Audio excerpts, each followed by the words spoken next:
Hi there, my name is Sophia Nichols, and today I will be discussing about my action research proposal presentation, and this is for EDTE 6670 Teacher as Action Researcher. First off, I want to start off with the introduction about my initial wonderings when figuring out what topic to research, what to conduct for the classroom, essentially what I wanted to learn about, as well as the significance of this topic and why it's important for world language classrooms. When I started off with my initial wonderings, I knew I wanted to relate it back to my previous internship, my most recent internship. I was in a classroom of middle schoolers, so it was divided between Spanish 1 and Spanish 2. And my mentor teacher had a very traditional way of instructing the classroom and instructing the language. Essentially, a lot of the content and material came from a textbook.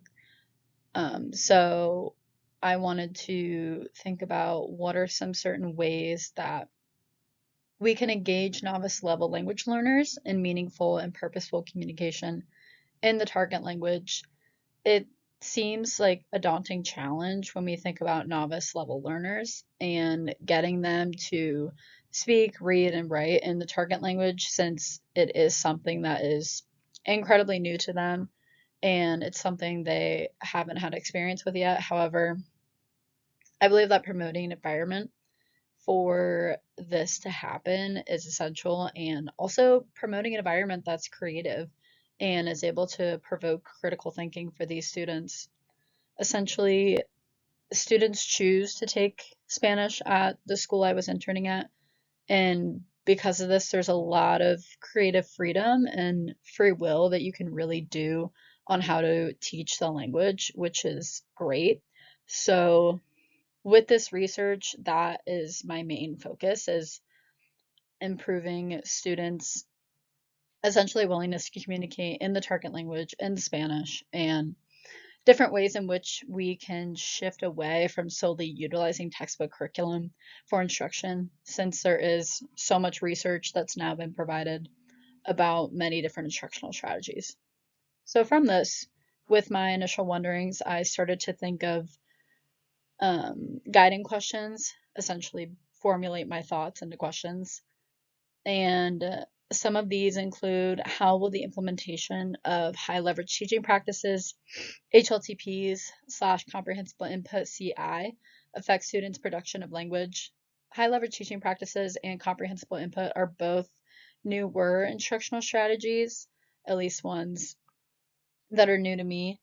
Um, and these will be talked about later in this video. However, there's been a lot of research behind it that's really shown positive results for engaging students at all proficiency levels in meaningful and purposeful communication in the target language.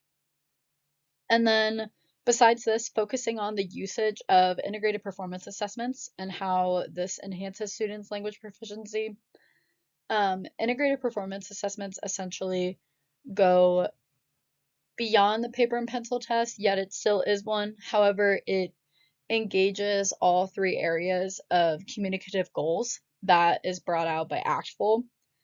Um, ACTFL, the American Council on the Teaching of Foreign Languages, they have their proficiency guidelines and ways in which how we can assess our students besides vocabulary and grammar memorization, essentially focusing on form over meaning.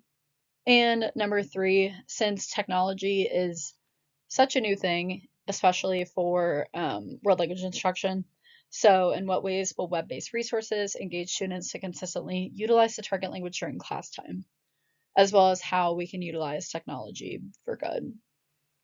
So with this, the significance for this topic, again, advocating for the implementation of hands-on communicative activities in novice level language classrooms. With this, novice level learners struggle when content seems too challenging. I know I saw this in my internship classroom. Students will tend to just give up essentially and not want to work through the material that's being learned. However, if it can be taught through manners with comprehensible input and high leverage teaching practices. We can teach them these strategies and they'll be able to utilize these when they are doing these activities and they can communicate with their peers. As well, motivation is low at certain points, and the willingness to communicate oftentimes is non-existent. With this, novice level learners tend to be quite nervous. There's a lot of talk about language anxiety in research. They're afraid to not have the correct answer, make mistakes. However, with this idea of moving away from the textbook answers and textbook questions, there's not an answer key that they can strictly look for. These hands-on communicative activities allow students to just get comfortable with speaking in the target language, and this is what's needed, especially at the novice level language proficiency. As well, novice level learners don't engage in much constructive feedback regarding their communicative process, so implementing more ways for this to occur in the classroom would be great. Typically, when feedback is given in this classroom, it's very quick, it's very kind of like good job or buen trabajo, those sorts of things. So it's very quick. However, they don't receive much feedback on their language. And so with all of these wonderings and all of these guiding questions, this is what I essentially boiled it down to. So my central research question is, in what ways will distinctive instructional strategies improve novice level Spanish learners' confidence with achieving communicative goals? And when I talk about communicative goals, I'm talking about interpersonal communication, so talking with another peer in the target language, interpretive communication, anything that's reading, writing, listening, anything they can interpret from the language, that's interpretive communication, and presentational communication. Yes, it can be presentations, but it's also what they produce with the language and what they've learned from what they interpreted and comprehended. So, what research has already been conducted? This is a little look into my literature review. And I divided my literature review into 3 separate sections of concepts that I thought were the most important when thinking about how we can engage novice level learners in speaking in the target language. So, I wanted to first give some definitions and acronyms explained because as teachers, we love acronyms. So, these are just a couple I will be using throughout this presentation. Like I said earlier, ACTFL is the American Council on the Teaching of Foreign Languages. This is where we receive our proficiency guidelines for world language, as well as other things such as the IPAs, as listed below. WTC, the willingness to communicate, is essentially students are willing to communicate depending on the context of the situation and what they're communicating about. HLTP, high leverage teaching practices. This is a widely talked about method in the world language world. This was developed by Glisson and Donato in 2017. They have an entire book about it, but we'll get into that. CI is comprehensible input theory. This was developed by Stephen Krashen in 1982. Krashen was kind of the catalyst for how language learning should look for students. Comprehensible input is essentially what language educators should do, is that the content and material that students are comprehending, they're being taught it at a level of proficiency that's slightly above their level. So they're inputting it into their brains, and then what they've learned, they can output that. And in that situation, it would be best to focus on meaning over form. So the correctness is not really here in that moment. IPA, as I kind of touched on a little bit before, are integrated performance assessments. This is another way that we can assess students for their interpretive, interpersonal, and presentational communication. And then TPRS, teaching proficiency through reading and storytelling, is a newer instructional strategy that I find interesting and that I'm excited to try with these students. But it's just teaching proficiency and essentially comprehensible input through different readings and storytelling with dramatization and gestures and visuals and English translations of words. That's a big thing with TPRS is giving those translations of words and then adding more of the Spanish into it. So yes, so then I will be talking about new language learning methods. So again, just touching on the acronyms, you'll see a lot of similarities in here. So with these methods, it's important that I would be curating an environment where students are engaging and in control of their own learning processes. This kind of gives them a responsibility over what they're learning. So outside of textbook learning, again, we have high leverage teaching practices by Glisson and Donato. I believe there's 10 sections of these, and a lot of them have to do with the language instruction in general. So it talks about how you can facilitate comprehensible input, um, facilitating a classroom discourse community, different ways to teach vocabulary and grammar as the PACE model, talks about culture, so many different things. This HLTPs are great. As well as Krashen's comprehensible input theories, again, demonstrating how students are taking in the info, comprehending the language, and how they're outputting it with their learning. TPRS, again, stories are told through dramatization. And with TPRS, it's extremely important to utilize scaffolding and potentially with authentic resources on um, stories that are told by native speakers or anything like that. As well as, again, with technology-based resources, this is something that's quite new. However, um, as well as the gamification of any content, students love playing games, so sort of, again, creating an environment where students can learn engagingly in the target language outside of these textbooks. So any of these methods would be effective and positive. Moving on from that, talking about student motivation and WTC willingness to communicate. I know a lot of teachers struggle with this, having positive student motivation. However, a learner's willingness to communicate in the target language, again, depends on the context and the communication situation in which the L2 is used. L2 is second language. And Zarina Badi, one of the references in this presentation, explained that learners with higher WTC will be more active learners who are more likely to utilize L2 and authentic communication and are more autonomous and extending their learning opportunities.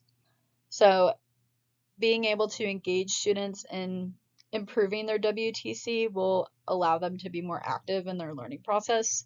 So having certain activities that promote motivation align with the teacher's role in the classroom and how instruction of content is produced. So again, activities that can promote motivation, the gamification and technology resources would be a great way to do this, as well as utilizing authentic resources that align with your student's interests. Students will be more willing to communicate and utilize these resources and talk in the target language if they are interested in the content.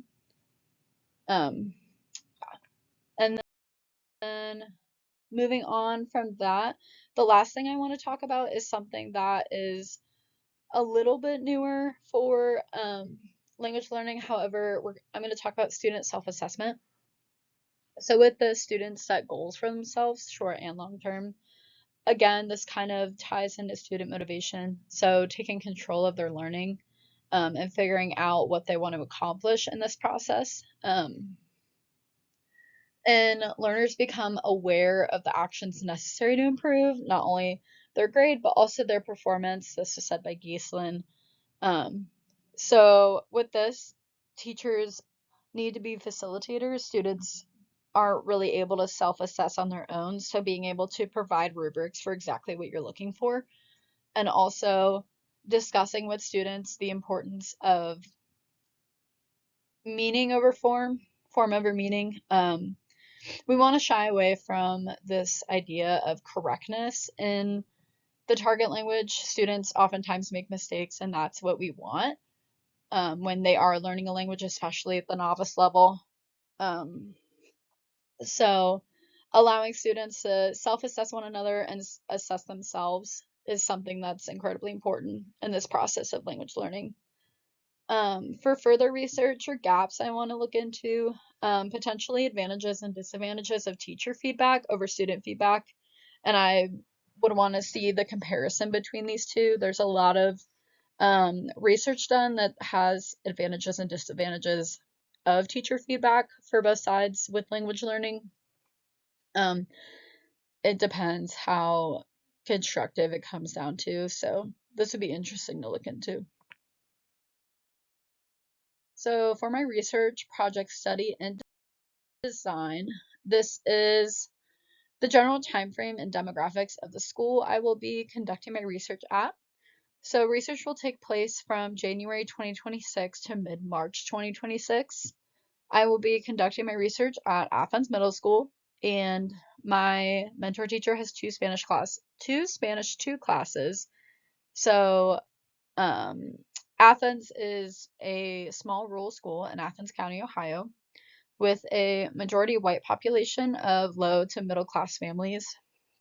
I don't have all of the information of all the students, but these are just some general guidelines of what I will be working with. So in total, around 50 students will engage in a variety of tasks and activities that align with the instructional strategies presented previously, as well as improving their confidence and achieving communicative goals in the target language or second language. So at Athens Middle School, Spanish is an elective that you can take. And so for this, students have to choose to take Spanish. And almost all of these students have tested gifted in one or more disciplines, and IEPs across both of these classes are minimal. So my data collection methods for this process will be entrance and exit slips. So assessing starting and ending points for progress. These will act as a questionnaire to determine student motivation / confidence or where they feel like they're at in their language journey. Number two, I will be keeping a personal journal of field notes, and I want to try and take notes at least twice a week when I'm in the classroom to write down the progress that I've been seeing in students and my own personal observations.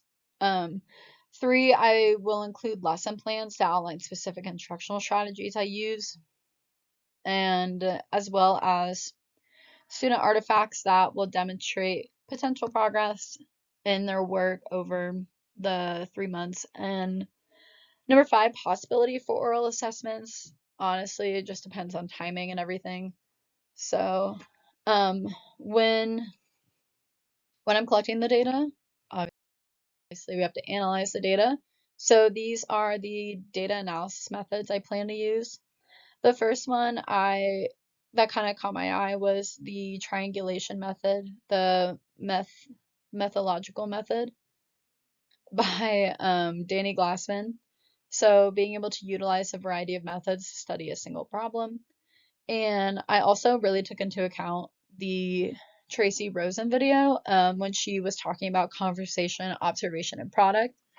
Um, so being able to conversate with my colleagues or with my mentor teacher about what has been going on in the classroom and what this action research will potentially look like throughout the process.